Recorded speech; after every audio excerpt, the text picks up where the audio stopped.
पौलुस रसूल का खत फिलिपियों के नाम, उसका 3रा बाब और उसकी 13वीं 14वीं आयत, बल्कि उसकी 15वीं और 16वीं आयत भी, ये 4 आयत खुदा के कलाम में से तिलावत करेंगे। पौलुस रसूल का खत फिलिपियों के नाम, उसका 3रा बाब और उसकी 13वीं आयत से खुदा के कलाम में यूं मरकूम है, ए भाइयों, मेरा ये गुमान नहीं कि पकड़ चुका हूं, बल्कि सिर्फ ये करता हूं कि जो चीजें पीछे रह गईं उनको भूलकर आगे की चीजों की तरफ बढ़ा हुआ, निशान की तरफ दौड़ा हुआ चाहता हूं, ताकि उस इनाम को हासिल करूं जिसके लिए खुदा ने मुझे मसीह यीशु में ऊपर बुलाया है।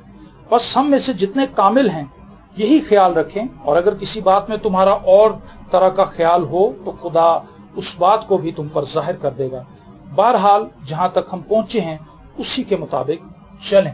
पौलुस रसूल यहाँ पर अपनी जिंदगी का एक टारगेट और एम जो है वो फिलिपियों की कलीसिया के साथ शेयर करता है। वो कहता है कि मैं इस चीज का दावा नहीं करता कि मैंने उसको पकड़ लिया है या मैंने उसे हासिल कर लिया है, लेकिन वो ये कहता है कि मैं उस निशान की तरफ बढ़ा हुआ जाता हूं। और इस चीज के लिए मुझे और आपको सोचने की जरूरत है कि मेरी और आपकी जिंदगी का क्या मकसद है, हमारी जिंदगी का क्या टारगेट है। वो शख्स जो अपनी लाइफ के अंदर कोई टारगेट नहीं रखता, जिसकी जिंदगी के अंदर कोई नस्बुलैन नहीं है, उसका कोई फोकस नहीं है, उसका कोई गोल नहीं, वो शख्स ऐसे ही है जैसे समुद्र की लहर है, आती है वापस चली जाती है। लेकिन जिस शख्स की लाइफ के अंदर एक टारगेट है, एम है, वो ऐसा शख्स है जो वाकई कुछ कर दिखाएगा। तो अगर हम अपनी जिंदगी पर नजर दौड़ाएं तो नौजवानों के अपने टारगेट्स हैं, बुजुर्गों के अपने टारगेट्स हैं।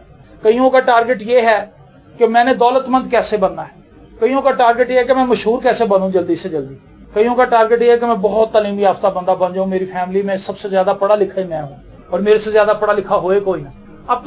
अपनी सोच के मुताबिक हमने अपने अपने टारगेट्स और गोल बनाए हैं। लेकिन मेरे जीजो, हमने देखना है क्या जो टारगेट मैंने अपनी लाइफ के लिए बनाया है, क्या खुदा का भी वही टारगेट है मेरे लिए। खुदा का टारगेट जो है, यकीनन यही टारगेट है कि हम तरक्की करें। खुदा सबके लिए यही चाहता है कि सब नामवर लोग बन जाएं, क्योंकि खुदा के कलाम में लिखा है कि जो शहर पहाड़ के ऊपर बसा है वो छुप नहीं सकता। तो अगर हम खुदा के साथ चल रहे हैं, हमें अपने आप को एक्स्ट्रा ऑर्डिनरी साबित करने की जरूरत नहीं, हम होंगे ही extraordinary. Praise the Lord. हमने अक्सर देखा कि हम अपने आप को आम ही समझ रहे होते हैं, लेकिन लोगों के पास जब हम जाते हैं, लोग कहते हैं कि भाईजान आपकी बात मैंने सुनी थी और मैंने ये सोचा कि यार ये बात तो कोई आम आदमी नहीं कर सकता। तो मैंने कहा यार मैंने तो वैसे ही की थी, लेकिन उसको वो बात खास लग रही थी। वजह ये थी कि खुदावंद जब हमारी जिंदगी में होता है तो हमारी आम बातों को भी खास बना देता है। सो आज हमने अपनी जिंदगी में ये देखना है, क्या हम खुदा के मंसूबे को साथ लेकर चल रहे हैं। हमारा मंसूबा वो मंसूबा है जो खुदा का है। खुदा कलाम में लिखा है, यीशु मसीह ने कहा पहले तुम उसकी बादशाही और उसकी रास्तबाजी की तलाश करो तो ये सब चीजें तुमको मिल जाएंगी। पौलुस रसूल की जिंदगी का टारगेट ये है कि वो अपने कामिल करने वाले यीशु की मानंद बने, उस निशान की तरफ दौड़े। सलीब उसकी जिंदगी का फोकस था। उसी खत के अंदर वो ये बात बयान करता है कि मरना जो है वो नफे की बात है, और वो कहता है मेरा दिल करता है कूच करके आसमान पे चला जाऊं, और वो मरने को नफे से तशबीह देता है। और वो ये कहता है कि ये बड़ी फायदा की बात है, ये बेनिफिट है कि अगर कोई शख्स इस जमीन से कूच करके आसमान पे चला जाए। तो वो कहता है कि मैं ये जानना चाहता हूं कि मसीह के साथ किसी तरीके से मसलूब हूं और मसीह के जी उठने के तजर्बे को भी अपनी जिंदगी के अंदर हासिल करूं। आज हमारी जिंदगी के जो मकासद हैं वो दुनियावी हैं और दुनिया तक ही महदूद रह जाते हैं। और जब हम इस जमीन से कूच करेंगे, चूंकि हम दुनियावी चीजों को फोकस कर रहे हैं, इसलिए जब हम यहां से कूच करेंगे तो आगे हमारा हिस्सा बखरा कुछ नहीं। लेकिन याद रखें, जो लोग खुदा के मकसद के मुताबिक अपनी जिंदगी को गुजारते हैं, उन लोगों की जिंदगी के अंदर तमाम जरूरियात खुदा वैसी पूरी करता है। क्या पौलुस रसूल ऐसा शख्स था जो मालदार नहीं बन सकता? पौलुस अगर यहाँ पे तो छोटा सा कोई पादरी हो तो अपने आप को बिशप बना लेता है। पिछले साल वो पादरी बना होता है, 6 महीने के बाद बिशप बन जाता है, उसके बाद पुजारो आ जाती है, चर्च बन जाते हैं और बड़ा कुछ हो जाता है। पौलुस चाहता तो इस जैसे कई चर्च बना सकता था, उस जमाने में बड़ा लैंडलॉर्ड बन सकता था, क्योंकि उसके वसीले से तो खुदा मौजे कर रहा था। लेकिन उसने कुछ भी नहीं उनसे लिया, क्योंकि उसका टारगेट दुनियावी चीजों का टारगेट नहीं था। वो सिर्फ और सिर्फ अपने मालिक को खुश करना चाहता था। और चूंकि वो अपने आसमानी बाप को खुश करने के लिए तगोदो करता था, इसीलिए खुदावंद भी उसकी सारी जरूरतों को पूरा करता था। हालेलुया। मौत के मुंह में जाता था तो खुदा उसको निकाल लेता था। समुद्र में जाता था, वहां पर लोग उसको छोड़ जाते थे। डाकुओं में गिर जाता था, खुदा वहां से भी निकाल लेता था। जितनी दफा उसको बैंत लगे, जितनी दफा उसको कोड़े लगे, आम आदमी को लगे, वो तो मर जाएगा, लेकिन खुदावंद उसको बर्दाश्त करने की तौफीक देता था, क्योंकि वो खुदावंद के साथ चलना चाहता था। उसकी जिंदगी का टारगेट सिर्फ और सिर्फ खुदा को पाना था। और वो कहता है कि मैं अगर अपनी जिंदगी में किसी बात पर फख्र करूंगा तो सिर्फ और सिर्फ खुदावंद यीशु मसीह की सलीब पर, क्योंकि जिसके वसीले से दुनिया मेरे लिए मसलूब हुई है और मैं दुनिया के लिए मसलूब हुआ हूं। वो कहता है तमाम चीजें मेरे लिए कूड़ा है, मेरे लिए सिर्फ एक चीज जो है वो मेरी जिंदगी का पहला टारगेट है, वो ये कि मैं खुदावंद यीशु मसीह की मानंद बनता चला जाऊं। हालेलुया। मेरे जीजो, आज हमारी जिंदगी के बहुत से टारगेट्स हैं, लेकिन हमारा टारगेट ये नहीं है कि हम खुदा का कलाम भी पढ़ लें। हमारा टारगेट ये नहीं है कि मैं खुदा की ज़ुरी में झुकूं, मैं खुदा की परस्तिश करूं, मैं दुआ करूं, मैं मसीह की मानंद बनूं। आज हम एक्टर्स की तरह बनना चाहते हैं। फिल्में देख लेते हैं, किसी की फिल्म पसंद आ जाए, उस जैसा हेयर स्टाइल बना लिया, उस जैसे कपड़े पहन लिए, उस जैसी बातचीत शुरू कर दी, उस जैसे देखना शुरू कर दिया, क्योंकि हमें वो पसंद आ जाता है। हम टारगेट बना लेते हैं हीरो को मैंने इसकी मानंद बनना है। हम एक घर में गए तो वहां पे तस्वीरें लगी हुई, तो हमने समझा कि शायद ये इंडियन एक्टर जो है उसकी तस्वीरें हैं। तो हमने कहा कि भाईजान आपने एक्टर्स की तस्वीरें लगाई। उसने कहा जी हमारा भाई है, ये उस एक्टर को पसंद करता है, उसने अपना गेटअप भी वैसे बना लिया, वैसे शूज पहने हुए, वैसी पैंट पहनी हुई, मूछें भी वैसी बड़ी रखी हुई, उसने स्टाइल भी वैसे ही बनाया हुआ, वैसे ही खड़ा हुआ। तो साफ ही जाहिर हो गया कि उसका टारगेट यीशु नहीं है, उसका टारगेट वो एक्टर है। और वो एक्टर जहां पे जाएगा फिर वहां पे वो भी चला जाएगा, उसका फॉलोअर भी। यीशु तो खुदा की बादशाही में रहता है, यीशु तो जलाल का बादशाह है। जहां पर यीशु रहेगा, अगर आपका टारगेट और मेरा टारगेट यीशु है तो हम यीशु के साथ होंगे, लेकिन अगर हमारा टारगेट यीशु नहीं है तो फिर हम यीशु के साथ नहीं होंगे। तो पौलुस रसूल कहता है कि मैं ये नहीं कहता कि मैंने उसको पकड़ लिया है, लेकिन जो चीजें पीछे रह गई हैं मैं अब उनको नजरअंदाज कर चुका हूं। मेरे भाई ने मुझे आज से 15 साल पहले क्या कहा था मुझे याद नहीं, मुझे किसी ने कभी गाली निकाली थी अब मुझे याद नहीं है, मुझे किसी ने थप्पड़ मारे थे मुझे पता ही कोई नहीं है, मेरी किसी ने कमेटी खा ली मुझे पता ही कोई नहीं, मेरे मकान पे किसी ने कब्जा कर लिया मैंने उसको भुला दिया है, क्योंकि मेरा टारगेट अब ये नहीं है कि मैं लोगों से बदले लेता फिरूं, मेरा टारगेट ये है कि मैं मसीह की मानंद बनूं। हालेलुया। सो मेरे जीजो, आइए आज से हम अपनी जिंदगी के अंदर ये टारगेट लें कि हमने मसीह की मानंद बनना है। पौलुस रसूल कहता है मेरी मानंद बनो जैसा मैं मसीह की मानंद बनता जाता हूं। वो एक प्रोसेस के अंदर है। मैं और आप क्या प्रोसेस के अंदर हैं? क्या हमारी शक्ल कुछ यीशु की तरह हुई है कि नहीं हुई? कभी शीशे के सामने खड़े हों और अपने आप को देखें और अपने आप पर गौर करें, क्या यीशु की कोई खासियत मेरे अंदर आई है?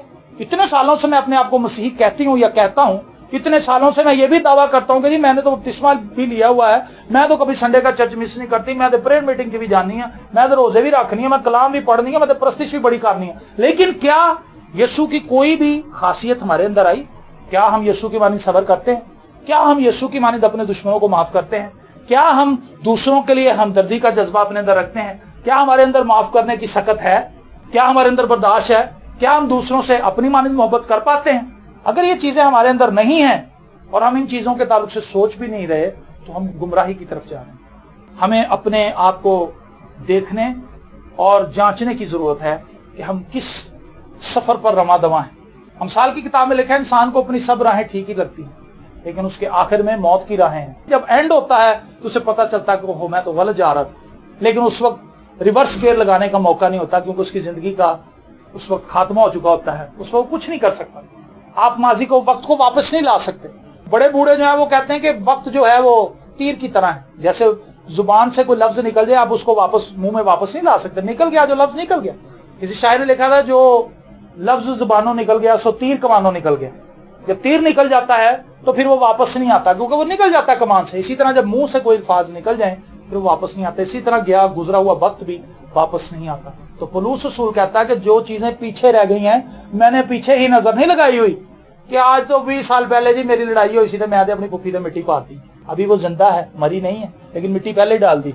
हम आज नफरतों से भरे हुए लोग हैं, हम आज शकूक से भरे हुए हैं, गिलों से भरे हुए हैं, और हमने बहुत सी परेशानियां अपनी लाइफ पे खुद ही बुला ली, क्योंकि हम माजी को बहुत देखते हैं और माजी के अंदर अच्छी चीजें हमें नजर नहीं आती। माजी में हमें दूसरों की ज्यादती नजर आती है कि हम छोटे छोटे थे तो हमारे वाले साहब की ट्रांसफर पिंडी हो गई थी तो हम अपने चाचा के पास रहते थे। मेरी चाची जो पैसे मेरा बाप भेजता था तो मेरी चाची जो थी अपने बच्चों को बोटियां दे देती थी, हमें आलू दे देती थी। ये चीजें याद है, लेकिन ये याद नहीं कि भाई वो कपड़े धो के भी देती थी, वो इस्त्री भी करती थी, जब हम बीमार होते थे हमारी हेल्प भी करती थी। हमारी माँ नहीं थी लेकिन उसने हमें पाला है। ये चीजें याद नहीं करते, लेकिन वो बोटियां और आलू याद रह गए। पौलुस रसूल कहता मैंने उन सबको खैर बात कह दिया है, मैं बस आगे ही देखता हूँ। क्या मेरा और आपका टारगेट यीशु है? मेरे जीजों, अगर यीशु नहीं है तो हम गुमराही की तरफ जा रहे हैं। और आगे वो कहता है बस हम में से जितने कामिल हैं यही ख्याल रखें, और अगर किसी बात में तुम्हारा और तरह का ख्याल हो तो खुदा उस बात को भी तुम पर जाहिर कर देगा। ये बात मुझे बड़ी पसंद आई उसकी। वो कहता है कि आप ठीक है अपने टारगेट भी लेके चलें, लेकिन उसको खुदावंद के हाथ में दें, और खुदावंद आपको आगे चल के बता देगा कि नहीं बेटा ये गलत है, इसको छोड़। क्योंकि पौलुस रसूल अपने खतूत में ये भी कहता है तजर्बे से मालूम करते रहो। आपको कैसे पता चलेगा कि हर एक चीज खुदा की मर्जी के मुताबिक मैं कर रहा हूं या नहीं कर रही? तो जब आप करते रहेंगे, आपके खुदावंद मैंने काम शुरू तो कर दिया है, लेकिन तू मेरी रहनुमाई कर कि मैं इसको आगे लेकर चलूं या ना लेकर चलूं। खुदावंद आप पर जाहिर कर देगा कि तू इसको कर या बंद कर दे। लेकिन हम जो है हम खुदा से पूछते नहीं, बस हम चले जा रहे हैं और नुकसान उठा रहे हैं। और आगे लिखा है बहरहाल जहां तक हम पहुंचे हैं उसी के मुताबिक चले। तो वो ये कहता है कि जो कुछ आपके पास है एक तो उसी पर कनायत करो। ये उसके खतूत की ही बातें हैं। वो कहता है जो कुछ तुम्हारे पास है उसी पर कनायत करो। तो वो कहता है जहां तक हम पहुंचे, हमारे पास एक खादम आया था, तो उसने कहा कि भाई मैं जो मेरा जितना ईमान है ना, मैं उतनी नबूवतें करता हूँ, सरदर्द के लिए कह देता हूँ। खुदावंद मुझे दिखाता है कि लोगों की सरदर्द ठीक हो रही है। तो जब इबारत खत्म हुई तो हमने उससे बात की, तो भाई ने उससे कहा कि जी आपको बड़ी शिफाएं नजर नहीं आती कि लोगों की हड्डियां सीधी हो रही हैं, अंधे लोग ठीक हो रहे हैं? उसने कहा यार दरअसल मेरा ईमान कम है, लेकिन मैं प्रैक्टिस कर रहा हूँ। उसने कहा शुरू मैंने नजले जुकाम से किया, अब मैं ऊपर आ गया हूँ। उसने कहा मैं लोगों की सरदर्द के ताल्लुक से बताता हूँ, लोगों की रसौलियां गायब होती मुझे नजर आती हैं। उसने कहा लेकिन मेरा ईमान है कि अब अंधे शिफा पा रहे, मैं ये भी देखूंगा। हालेलुया। लेकिन जहां तक वो था उससे आगे बढ़ने की कोशिश नहीं वो कर रहा था। सो जहां तक मैं और आप हैं वहां ठहरे रहें, शुक्रगुजारी करें और खुदावंद से तवक्को रखें कि खुदावंद हमें अगले स्टेप पर लेकर जाएगा। ये दयानतदारी की बात है। ये नहीं कि हमारे पास हो रुपया और हम बड़क मारे 100 रुपए की, ऐसा नहीं है। अगर रुपया है तो कहें जी हमारे पास रुपया ही है, बस यही कुछ है। हम लोगों को ये कहते हैं जी हमारे पास कुछ नहीं है, सब कुछ यीशु के पास। हालेलुया। तो इसीलिए खुदा में चलाया जा रहा है। जिस दिन हम ये कहेंगे कि जी ऐसी भी कुछ है,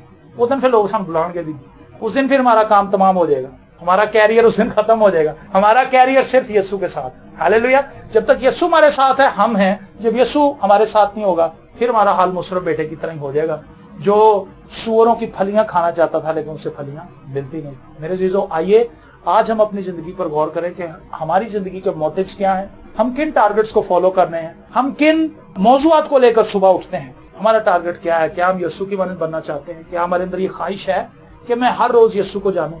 यीशु के जो शागिर्द हैं उनके लिए सबसे खूबसूरत बात भला क्या थी? वो हर रोज यीशु की जात के ताल्लुक से एक नई बात सीखते थे। कैसे? एक दिन यीशु किसी शख्स के लिए मिट्टी गोता था और उसकी आंखें बना देता।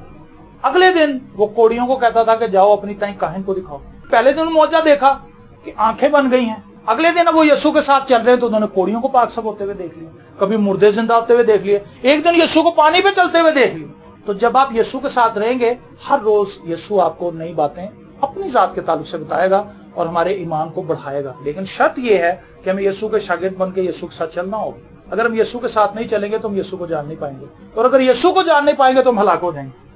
सो आइए आज से हम अपने आप को जांचें और देखें कि हम किस तरह से जिंदगी गुजारते हैं।